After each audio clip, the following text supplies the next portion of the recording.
ரிஷபராசி அன்பு சொந்தங்களுக்கு வணக்கங்க. காலபுருஷ சக்கரத்தில் 2வது ராசியாக வலம் வரக்கூடிய சுக்கிர பகவானை ராசி அதிபதியாக கொண்ட ரிஷப ராசிக்கு வணக்கங்க. எல்லாரும் எப்படி இருக்கீங்க?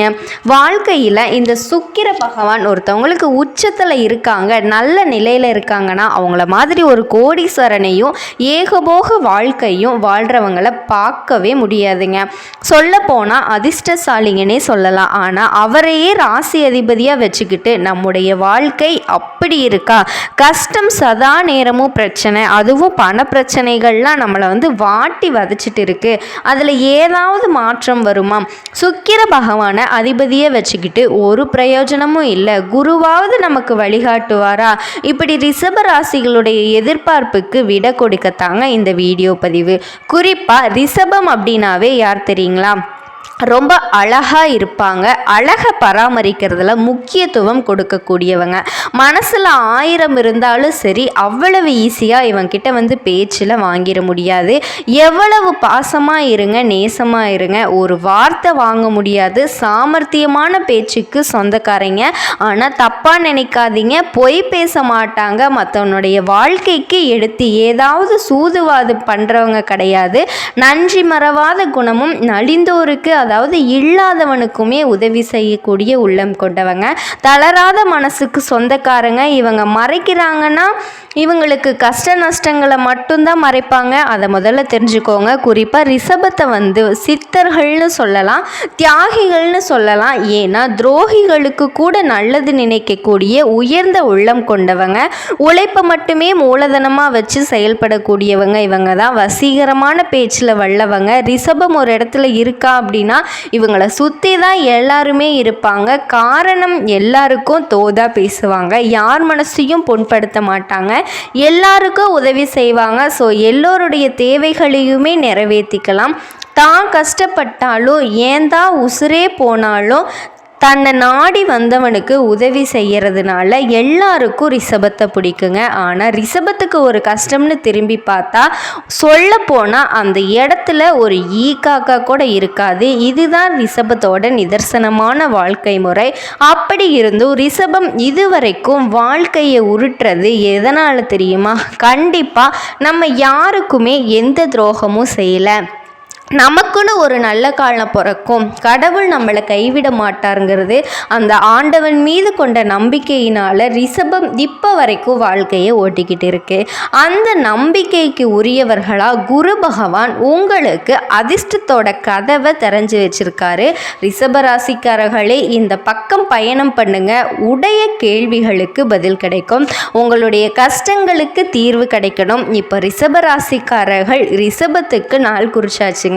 ஒரு சில சொல்கிறேன், என் மேலே போகிறதுக்கு நாள் குறிச்சாச்சா, அப்படியா இப்படியான்னு நல்ல விஷயங்களை மட்டும்தாங்க நீங்கள் யோசிக்கணும்.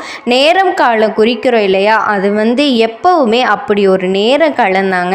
இனி வரக்கூடிய நாட்கள் 100% ரிஷபராசிக்காரர்களுடைய வாழ்க்கையில் நல்ல நேரம் ஸ்டார்ட் ஆக போகுதுங்க.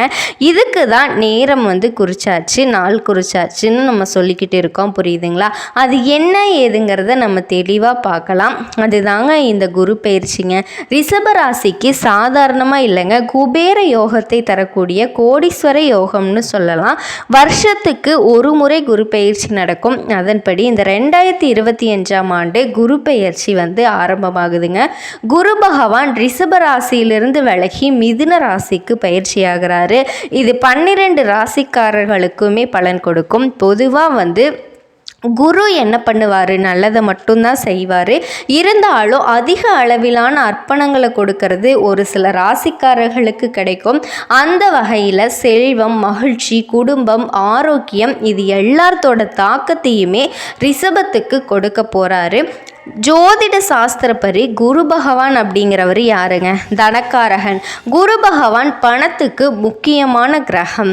தனம் பணம் ஒருவருக்கு நல்லா இருக்கணும்னா உங்கள் ஜாதகத்தில் குரு நல்லா இருக்கணுங்க. அது மட்டும் நல்லா இருந்துட்டா உங்களுடைய அதிபதி இருக்கார், அவர் சுகயோகத்துக்கு காரணமானவர். சுக்கிரன் கொடுக்கக்கூடிய பணத்தை கையில் வச்சுக்கலாம். ஆனால் குரு பகவான் கொடுக்கக்கூடிய பணம் பெரிய பெரிய அளவில் தாங்க இருக்கும். குறிப்பாக ஒருத்தர் ரொம்ப பணக்காரனாக செல்வந்தனாக இருக்கான், நல்ல கோடீஸ்வரனாக இருக்கான் அப்படின்னா அவனுக்கு குரு பலமாக இருப்பார். ஸோ அப்படிப்பட்ட ஒரு பலத்தை தான் குரு பகவான் ரிஷபராசிக்கு கொடுக்க போகிறாரு. இது கோடீஸ்வர குபேர யோகம். ரிஷபத்துக்கு தனஸ்தானத்தில் 2ஆம் வீட்டில் இருக்காருங்க. தனஸ்தானத்தில் தனகாரகன் இருப்பது மிகப்பெரிய ராஜயோகத்தை கொடுக்கும். அதாவது குரு பகவான் பணத்தை கொடுக்கக்கூடிய முக்கியமான கிரகம். ரிஷபத்துக்கு குருங்கிறது அஷ்டமபதியாக இருந்தாலும் கூட கோடீஸ்வரராக ரிஷபராசிகளோட ஜாதகத்தில் குரு பகவான் இருந்துக்கிட்டு இருப்பார். அதே மாதிரி நிறைய நல்ல விஷயங்களையும் கொடுப்பாரு, நல்ல இடத்துல உட்கார்றாரு. அஷ்டமாபதி இல்லைங்க, இந்த ரிஷப ராசியை பொறுத்த வரைக்கும் லாபாபதியே குரு பகவான் தான். குரு பகவான் நினச்சா மட்டும்தான் உங்களுடைய லாபத்தை கொடுக்க முடியும். அந்த வகையில் இந்த குரு பெயர்ச்சி ரிஷப ராசிக்கு மிகப்பெரிய லாபத்தை கொடுக்க போகுதுங்க. இப்போ தெளிவாக சொன்னால் திருக்கணித பஞ்சாங்கத்தின்படி இனி வரக்கூடிய நாட்களில் நிறைய நல்ல விஷயங்கள்லாம் குருவினால் நடக்க போகுது. இதுவரைக்கும் ஜென்ம குருவாக இருந்துட்டு சகல வகைகளையுமே பிரச்சனைகளையும் காரிய தடைகளையும் கொடுத்துட்டு வந்த குரு பகவான் இப்போ 2ஆம் இடத்துக்கு வர்றதுனால நிம்மதி பிறக்கும், தடைகள் விலகும், வீட்டில் சுப நிகழ்ச்சிகள் நடக்கும், தேக ஆரோக்கியம் கூடும். வங்கியில் அடமானம் ஏதாவது வச்சுருந்தீங்கன்னா வீட்டு பத்திரங்களை மீட்டு எடுப்பீங்க, நகநட்டை மீட்டெடுப்பீங்க. உங்களுடைய பேச்சில் ஒரு முதிர்ச்சி தெரியும். கூட பிறந்தவங்க கிட்ட உங்களுக்கு இருந்த அந்த உரசல் போக்கு இருக்கு இல்லையா, அது நீங்க போகுது. அதாவது கூட பிறந்தவன் கிட்ட உங்களுக்கு இருந்து வந்த அந்த சண்டை சச்சரவு கசப்பு எல்லாமே மாறப்போகுது. உடன்பிறப்புகளோட உங்களுக்கு உறவுங்கிறது வலுவாக இருக்க போகுது, இனிமையாக இருக்க போகுது. வீட்டில் ரிஷபம்னு சொன்னால் அதை யாருமே இது நாள் வரைக்கும் மதிச்சிருக்கவே மாட்டாங்க. நிலம் ஒரு ஆளா, நீயெல்லாம் ஒரு ஆளா அப்படிங்கிற மாதிரி ஒதுங்கி நின்றுப்பாங்க. அந்த நிலையில் மாற்றம் வருதுங்க. முயற்சிகளால் ஜான் ஏமாறுற சறுக்கும் இந்த கதை தான் இருந்துட்டு இருக்கும். ஒரு 8 வைக்கிறியா 10 8 சறுக்கு, நீ எல்லாம் எழுந்துச்சு வரியா அப்படிங்கிற மாதிரி தான் ரிஷபராசியோட வாழ்க்கை இத்தனை நாளாக இருந்துட்டு இருக்குங்க. சறுக்கிட்டே போயிட்டு இருந்தது. இனி அந்த அவல நிலைகள் அனைத்தும் மாறுதுங்க. நீங்கள் ஒரு 8 வைக்கணும்னு நினச்சிங்கன்னா உங்களை குரு 100 8 முன்னாடி கொண்டு போய் வைக்கிறாரு. நீங்கள் நடக்கணும்னு நினச்சா உங்களை பறக்க வைக்கிறாரு. அதே போல் வீட்டிலையும் சரி வெளியிலையும் சரி உங்கள் பேச்சுக்கு மதிப்பு கூடும். பணப்புழக்கம் நல்லா இருக்குங்க. குடும்பத்தில் மகிழ்ச்சி கிடைக்கும். வியாபாரம் உத்தியோகத்தில் நல்ல முன்னேற்றத்தை எதிர்பார்க்கலாம்.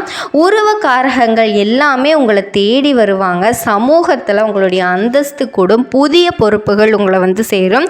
இது மட்டும் இல்லைங்க, குரு பகவானினுடைய பார்வையுடைய பலன்கள் பார்த்தோம்னா குரு பகவான் இருக்கக்கூடிய இடத்தை விட அவர் பார்வைக்கு தான் பலம் அதிகம் இல்லையா. அந்த வகையில் உங்கள் ராசிக்கு 6ஆம் இடத்தை பார்க்குறாரு. உங்களை எதிர்த்தவங்க எல்லாமே இனி விலகி ஓடிடுவாங்க. எதிரின்னு ஒருத்தவங்க இனி ரிஷபராசிக்கு சுத்தமாக இருக்கவே மாட்டாங்கங்க. அடுத்த ஒரு வருஷத்துக்கே உங்களை யாராலையும் அசைக்கவே முடியாது. அதே மாதிரி உங்களுடைய ஆளுமை திறன் அதிகமாகுது. கடன் பிரச்சனைகள் கட்டுக்குள்ள வருது. மருத்துவ செலவுகள் குறையுதுங்க. குறிப்பாக குரு பகவான் 8ஆவது வீட்டை பார்க்கறதுனால நீங்கள் எதிர்பார்த்த பணம் கிடைக்கும். திட்டமிட்டபடி அயல்நாட்டு பயணங்கள்லாம் கூடி வரும். அதே மாதிரி வெளிநாட்டுக்கு வேலை போகணும், தொழில் பண்ண போகணும், படிக்கிறதுக்காக போகணும்னு விசா கிடைக்கணும்னு நினச்சிட்டு இருந்தீங்கன்னா இதோட குரு பகவான் உங்கள் ராசிக்கு 10ஆம் வீட்டையும் பார்க்குறாரு. ஆக மொத்தம் 6 8 10க்கு குரு பகவானினுடைய பார்வை விழுதுங்க. 10ஆம் வீடு பிரபலமுடைய நட்பு கிடைக்கும். கௌரவ பதவிகள் உங்களை தேடி வருங்க. அரசியல் பதவிகள் எல்லாமே தேடி வரப்போகுது. தொழில் பண்ணுறீங்கன்னா வியாபாரம் பார்க்குறீங்கன்னா ஆண்களோ பெண்களோ வியாபார வளர்ச்சி பெறும். குரு பகவானினுடைய நட்சத்திரம் சஞ்சாரங்கிறது குரு பகவான் உங்களுடைய சப்தமாதிபதியும் விரையாதிபதியும் செவ்வாய் நட்சத்திரத்தில் இருக்க போகிறாங்க.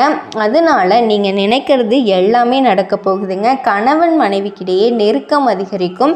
சொத்துக்களை வாங்குவீங்க. வெளிநாட்டு நிறுவனத்தில் வேலை கிடைக்கும். குரு பகவான் ராகுவோட நட்சத்திரத்தில் இருக்கனால இந்த நாட்கள் போகிறதுனால வேற்று மொழிக்காரங்க உங்களுக்கு உதவி செய்வாங்க. புதுசாக வண்டி வாகனம் வாங்குவீங்க. உத்தியோகத்தில் பணி சுமை குறையும். சிலருக்கு விரும்பிய இடத்திற்கு இடமாற்றம் கிடைக்கும். ஏன்னா ராகு பகவானை பொறுத்த வரைக்கும் தனியாக குணம் கிடைக்காது. குருவுடைய பார்வையில் ராகுவுடைய சேர்க்கை இருக்கிறதுனால குரு பண்ணுவார், நல்லது பண்ணுவார். ராகு என்ன பண்ணுவார், குரு கூட சேர்ந்தால குருவுடைய மொத்த நல்ல குணத்தையுமே இவரே எடுத்துக்கிட்டு பிரதிபலிக்கிறப்போ, அதாவது இந்த பாம்பு கிரகமான ராகு பகவான் உங்களுடைய ராசிக்கு நல்லது எப்படி பண்ண போகிறாருன்னா, குரு பகவான் 1,00,000 ரூபாய் கட்ட கையில் கொடுத்து, இந்தாப்பா போயிட்டு இந்த ரிஷப ராசிக்கு ஒரு பயம் ரூபாய் கொடுத்துட்டு பிரித்து கொடுத்துட்டு வான்னு சொல்லி ராகு பகவான் என்ன பண்ணுவார்னா, அதெல்லாம் முடியாது அப்படின்னு 1,00,000 ரூபாயும் கொடுத்துட்டு குரு கொடுக்க நினச்சா ராகு கொட்டி கொடுக்குறாரு. புரியுதுங்களா? பல மடங்கு அதிர்ஷ்டம் உங்களுக்கு வரக்கூடிய நன்மைகளை தரப்போகுது. ரிஷப ராசிக்காரர்கள் இனி கவலைப்பட வேண்டிய அவசியமே இல்லைங்க. இனி நடக்கக்கூடிய நாட்கள், வரக்கூடிய நாட்கள் எல்லாமே உங்களுக்கு அமோகமாக இருக்க போகுது. வாழ்க வளமுடன்.